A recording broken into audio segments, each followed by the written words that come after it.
مشاهدينا الكرام، السلام عليكم ورحمة الله تعالى وبركاته. مرحبا بكم مشاهدينا الكرام في قناتكم لا لونغ فرانسيز، ومرحبا بكم في هذا الدرس الجديد الذي سأقدم فيه مجموعة من الأفعال ك laisser، يترك، je laisse، أترك، jeter، يرمي، je jette، أرمي، lever، يرفع، je lève، أرفع، tourner، يدير، je tourne، أدير. إذا مشاهدينا الكرام، سأقوم بتصريف ليسي، جوتي، لوفي، تورني إلى الحاضر، وسأركب جمل أساسية. إذا هذا الدرس مهم جدا، حاولوا أن تتابعوا معي لكي تتعلموا تركيب الجمل الأساسية أو التكلم باللغة الفرنسية. حاولوا أن تركزوا معي. إذا هذا الدرس ضمن قائمة الجمل الأساسية في الفرنسية، les phrases de base en français. الدرس 56. إذن les phrases de base en français. قبل أن أبدأ الدرس أريد أن أذكر من التحق بنا مؤخرا أن هناك دروس على شكل قوائم، أي هناك برنامج لتعلم اللغة الفرنسية للمبتدئين من الصفر، وذلك في 3 أشهر. ستجد هذه القوائم أسفل الفيديو في خانة الوصف وفي خانة التعليق، واضغط على الروابط وتابع الدروس بالترتيب، وستتعلم اللغة الفرنسية في 3 أشهر إن شاء الله، وأعدك بذلك. إذن سأبدأ الدرس على بركة الله. سأبدأ الدرس بالفعل laisser. يترك، laisser يترك. مثلا أترك فقط رسالة لك مثلا عبر الهاتف أو عبر العلبة الصوتية. إذن أقول أترك فقط رسالة، سأقول je laisse juste un message. Je laisse juste un message، أي أترك فقط رسالة. Je laisse juste un message، أترك فقط رسالة. إذن je laisse، أترك juste فقط un message أو une lettre رسالة، و un message رسالة، message رسالة قصيرة، une lettre رسالة. إذن je laisse هو ما يهمنا في هذه الجملة، je laisse، وهو la conjugaison du verbe laisser au présent، أي تصريف الفعل يترك إلى الحاضر. je laisse juste un message. إذا أردت أن تقول أنت تترك رسالة أو أنت تتركين رسالة، ستقول tu laisses juste un message، وتضيف s. tu laisses juste un message. إذا أضفنا في je وقلنا je laisse، وأضفنا es في tu وقلنا tu laisses juste un message. إذا أردنا أن نقول هو يترك، نقول il laisse، ونحذف s. il laisse juste un message. يترك فقط رسالة، il laisse juste un message. يمكن أيضا نقول هي تترك، نقول elle laisse juste un message. هي تترك رسالة، elle laisse juste un message. إذا أردنا أن نقول نحن نترك، سنقول nous lisons، ONS. nous lisons juste un message. إذا nous lisons juste un message. نحن نترك فقط رسالة أو نترك فقط رسالة. وإذا أردنا أن نقول أنتم تتركون رسالة، إذا vous laissez juste un message. أنتم تتركون فقط رسالة. vous laissez. هم يتركون فقط رسالة. ils laissent. ils laissent juste un message. ils laissent juste un message. هم يتركون فقط رسالة. هم يتركون فقط رسالة. هن يتركن فقط رسالة. elles laissent juste un message. elles laissent juste un message. هن يتركن فقط رسالة. elles laissent. إذا تكلمنا عن le verbe laisser يترك مصرف إلى الحاضر. إذا أردنا أن نقول مثلا هن لا يتركن رسالة، إذن il ne laisse pas. il ne laisse pas. أضفت ne و pas. أضفت ne و pas. إذن elle ne laisse pas. ويمكن أيضا أن نقول je laisse pas. je laisse pas. je laisse أترك. je ne laisse pas لا أترك. أو إذا أردت أن أتكلم كالفرنسي سأقول je laisse pas. لا يقول je ne laisse pas، يقولون je laisse pas juste un message. je laisse pas un message. إذا الآن سأمر إلى jeter يرمي. jeter يرمي. je jette toute ma vie à la poubelle. à la poubelle. أرمي حياتي كلها في سلة المهملات. je jette toute ma vie à la poubelle. إذا الجملة أيضا معبرة. يمكنكم أنتم مشاهدينا الكرام أن تستعملوا je laisse مثلا وتركب جملة في التعليق. اكتب في التعليق جملة باستعمال je laisse أو باستعمال الفعل laisser au présent. إذن هنا je jette أرمي toute كل ma vie حياتي. يمكن أن نقول أرمي كل حياتي à la poubelle. poubelle أي سلة المهملات. poubelle سلة المهملات. إذن je jette toute ma vie à la poubelle. أرمي حياتي كلها في سلة المهملات.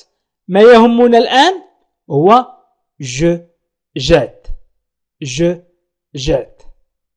أرمي. أريد فقط أن أقول لكم أنني أعتذر لكم إن كان الشرح غير دقيق، وإن كنتم لا تفهمون بهذه الطريقة فأنا أعتذر لكم. أنا أحاول أن أقدم لكم طريقة بسيطة. إذن je jette أرمي أنا، ولكن إذا أردت أن أقول أنت ترمي سأقول tu jettes. tu jettes avec S. لاحظوا معي أضيف ES. je jette. tu jettes. je jette أرمي نضيف وفيه tu jettes نضيف ES. أنت أو أنت tu jettes toute ta vie أي حياتك ta vie وليس ma vie. حياتي ta vie حياتك. tu jettes toute ta vie à la poubelle في سلة المهملات. يمكن أيضا نقول il jette. il jette هو يرمي ونحذف اس. il jette toute sa vie. هنا يمكن أن نكتب sa vie à la poubelle. il jette toute sa vie à la poubelle. أو elle jette avec elle jette toute sa vie à la poubelle. elle jette toute sa vie à la poubelle. يمكن أيضا أن نقول nous jetons ONS. nous jetons ONS ولكن نحذف T.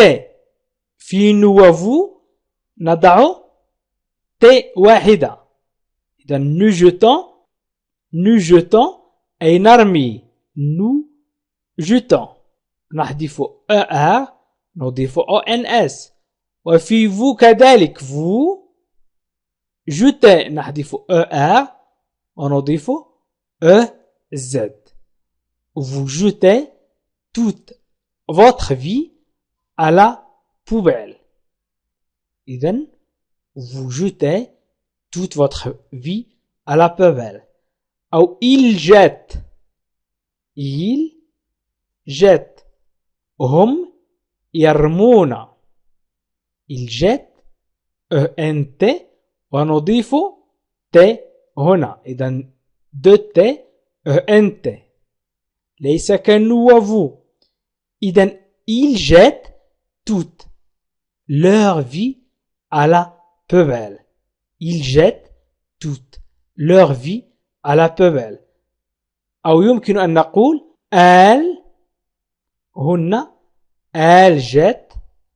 elles jettent toute leur vie à la poubelle.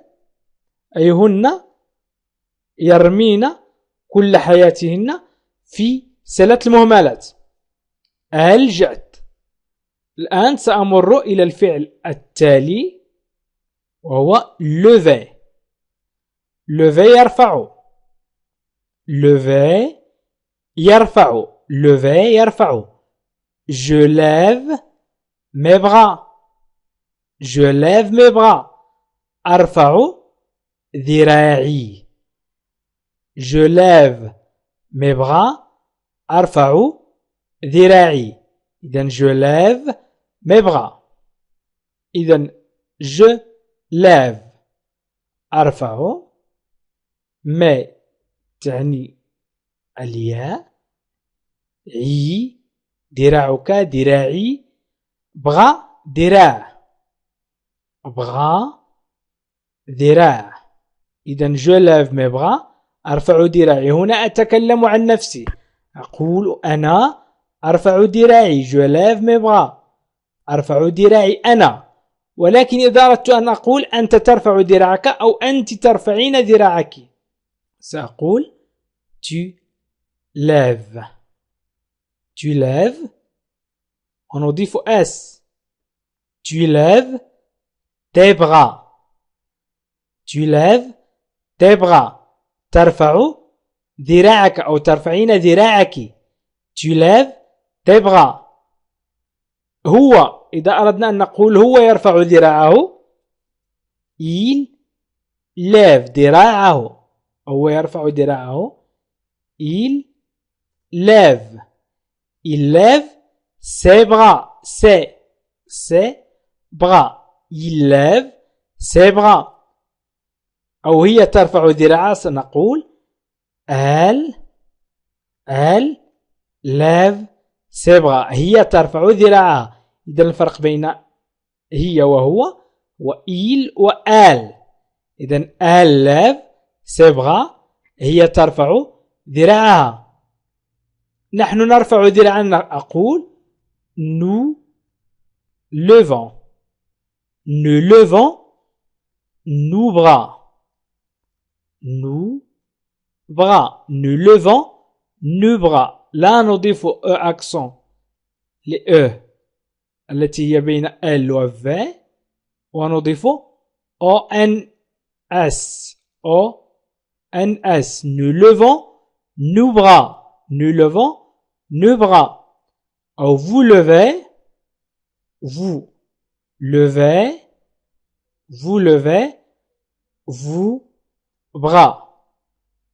levez vos bras أي ترفعون ذراعكم أنتم vous levez vos bras أنتم ترفعون ذراعكم il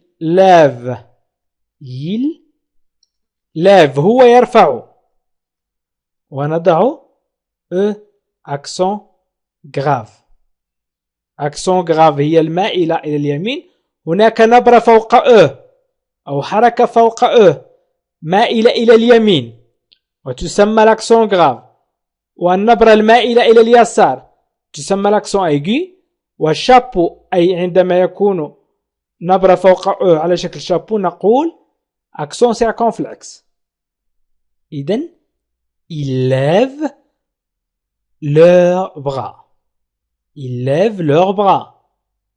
هم يرفعون ذراعهم أو هن يرفعن ذراعهن. elles lèvent leurs bras. elles lèvent leurs bras. يمكن أن ننفي الجملة ونقول je lève mes bras. je lève mes bras أرفع ذراعي. ولكن إذا أردت أن أنفي الجملة سأقول je ne lève pas. je ne lève pas mes bras.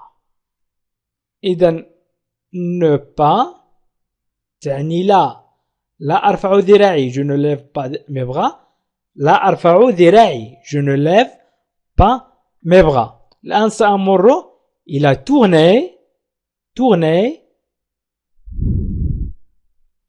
tourner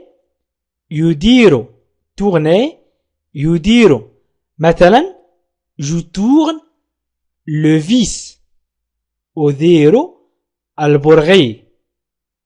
إذن هنا أمامكم صورة شخص يدير البرغي.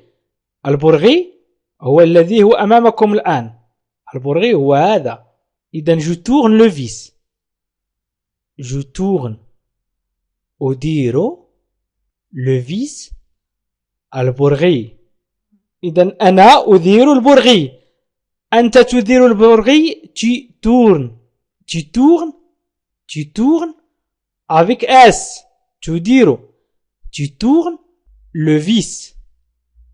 أنت تدير البرغي. هو يدير البرغي نقول il tourne sans S.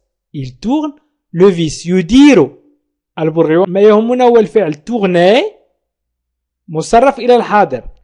إذن il tourne le vis.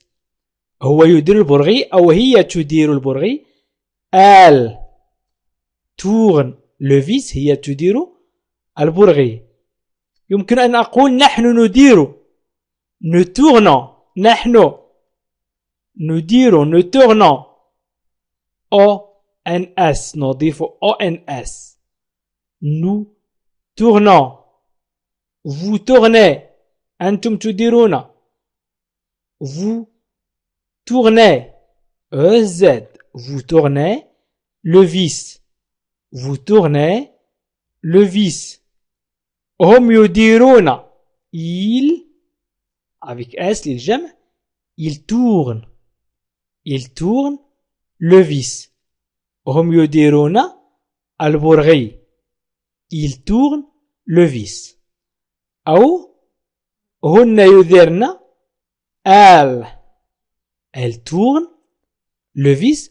هن يديرن البرغي. إذا الآن سأحاول أن أعطيكم أسئلة وحاولوا أن تجيبوا عنها في التعليق بدون أن تشاهدوا الدرس. إذا أردنا أن نقول أترك أقول je laisse. إذا أردت أن أقول أرمي أقول je jette. إذا أردت أن أقول أرفع أقول je lève. إذا أردت أن أقول أدير أقول je tourne. ولكن إذا أردت أن تقول مثلا أنت تترك ستقول tu. وضع الجواب أيضا tu. أيضا يمكن أن تستعملها tu لتقول أنت ترمي. وفي lever أيضا في الفعل lever وtourner. إذا أردت أن تقول مثلا أنت ترمي قم بتصريف الفعل laisser إلى tu. أو أنت ترفع أو أنت تترك أو أنت تدير. إذا قم بتصريف هذه الأفعال إلى أنت لكي أعرف مدى اهتمامكم بالدرس. وأقول لمن التحق بنا مؤخرا أن هناك دروس على شكل قوائم في هذه القناة لتعلم اللغة الفرنسية في 3 أشهر من الصفر للمبتدئين. إذن أولا هناك قواعد. حاول أن تشاهد دروس القواعد. ثانيا حاول أن تشاهد دروس الحوارات. ثالثا حاول أن تشاهد دروس الجمل. رابعا حاول أن تشاهد النطق والسمع. خامسا القصص. ويمكن لمن وصل لمستوى المتوسط أن يشاهد قواعد المستوى المتوسط وجمل المستوى المتوسط وحوارات المستوى المتوسط والنصوص. وبالنسبة لهذه الدروس أي الجمل الأساسية في اللغة الفرنسية ومن ضمن هذا الدرس الذي قدمته أنا، فيمكنكم أن تشاهدوا بالضغط على هذا الرابط. هناك دروس للتكلم باللغة الفرنسية أساعدكم فيها للتكلم باللغة الفرنسية، وهي في هذا الرابط، هي ضمن قائمة الجمل الأساسية في اللغة الفرنسية. ويمكنكم أيضا أن تشاركوا الفيديو عبر الواتساب أو الفيسبوك أو التويتر لكي تعم الفائدة بالضغط على مشاركة أو بارتاجي، وشارك الفيديو عبر الواتساب أو الفيسبوك أو التويتر. وشكرا لكم، وإلى لقائنا آخر في فيديو آخر إن شاء الله. عزيزي المشاهد، ادعمونا بالضغط على اشتراك وفعل الجرس ليصلك كل جديد، واضغط على جيم، وشكرا لكم.